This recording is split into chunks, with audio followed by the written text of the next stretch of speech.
If you want to continue to follow our adventure, click subscribe.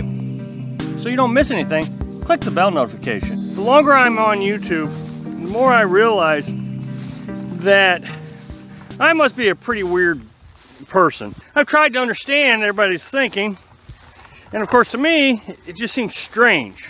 If a lot of people who comment and say things on Facebook and YouTube and all the other channels are saying one thing, and yet I'm doing things completely different, and I gotta be the crazy one.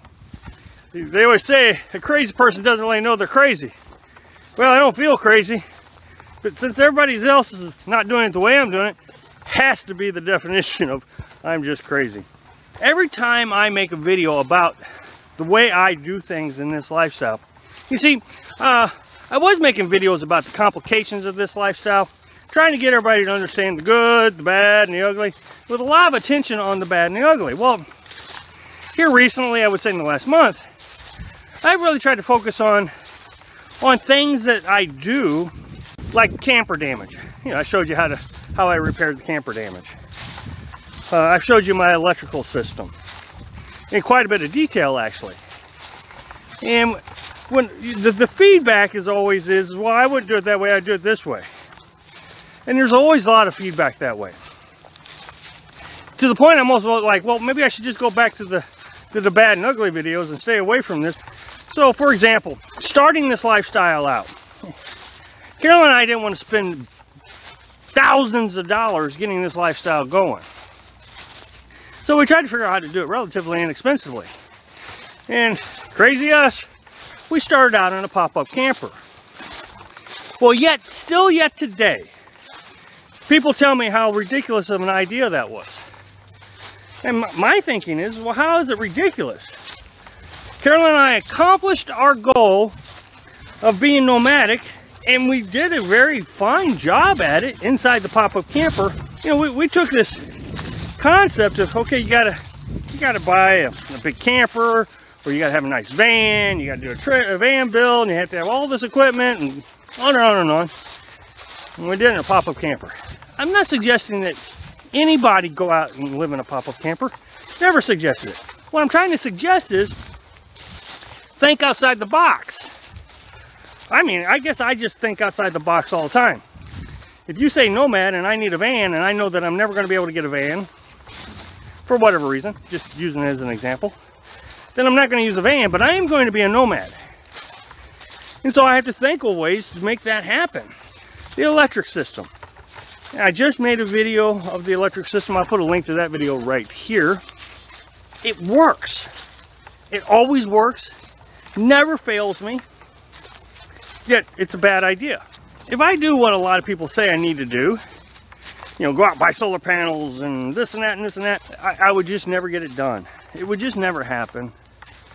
The cost would be too high, or I'd make an excuse of this or that.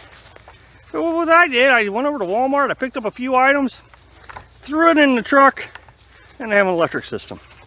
So if it works to a point that I don't even worry about it having anything else like a solar panel system, then why is it a bad idea? So again, I thought outside the box. I was able to make something work that apparently isn't supposed to work, and it works great. The truck camper. I can't tell you how many times people have told me that the truck camper is just a terrible thing to have. It's never going to work. When I built it, you know, I got hundreds of subscribers in that 2-week period. And as a result, there was a lot of people saying what you're doing isn't going to work. You need to go buy something. And that's always the key. You got to go buy something. Carolyn and I forged on and built this truck camper in 2 weeks. And then we spent the entire summer doing the hardest boondocking that we'd ever done. We didn't do that kind of boondocking in the pop-up camper. Have not had an issue yet. I mean, for something that wasn't supposed to work, it has suited our needs very well. Another thing that they say that isn't going to work, can't work, it's impossible to work, it's terribly unsafe, is the way I heat my camper. A lot of people don't think a Coleman stove, cooking stove, should be used to heat a camper. But it has been the best thing that I've ever used. And I've been using it for over 3 months now. without even so much as a hiccup. Can my camper burn down? And if it does burn down as a result of this Coleman stove, I'm sure hundreds of people are going to tell me, I told you you shouldn't use that. But any other heating source can burn down a camper too. I mean, if you ever look at the Mr. Heater Portable Buddy, that thing gets hot. If you put something in front of it, you know, it can ignite. Propane can leak with a Mr. Heater Portable Buddy too. I mean, you can have a hose that starts leaking, just like on the Coleman stove, and you can ignite a flame.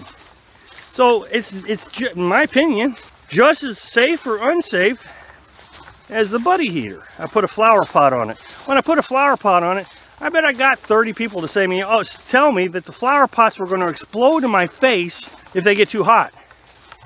Well, I've gotten them pretty hot. I turned it on one night, it was cold. I got into the camper and it was cold, and I turned it on, and I didn't realize how high I had the flame. I just turned it on real quick. And when I came back, the bottom, I got two flower pots stacked inside each other.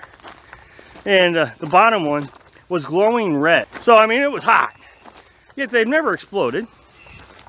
And then the carbon monoxide is just going to kill me. What's the difference between the Buddy heater and the cooking stove and the carbon monoxide? Nothing. They both produce carbon monoxide. Is again, I'm thinking outside the box. I'm trying to think of all the safety issues.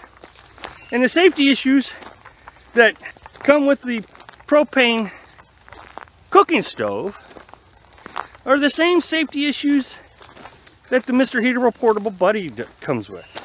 If I get a portable heater, I don't have the room for it. And in my opinion, it's going to be less safe. And the thing is, the Coleman stove has worked so much better than the Buddy heater did last year. It's got an adjustable flame. So I thought outside the box, and I have been absolutely comfortable. Winter has been one of my biggest worries. Staying an entire winter with sub-freezing temperatures, and I haven't even so much as had a problem. I am not doing it like everybody else tells me I need to do it. I think outside the box, and as a result, I'm living this beautiful lifestyle, enjoying my happiness. If I'm doing it wrong, I sure am happy doing it wrong. Thanks for watching. Click like if you like the video, and happy travels.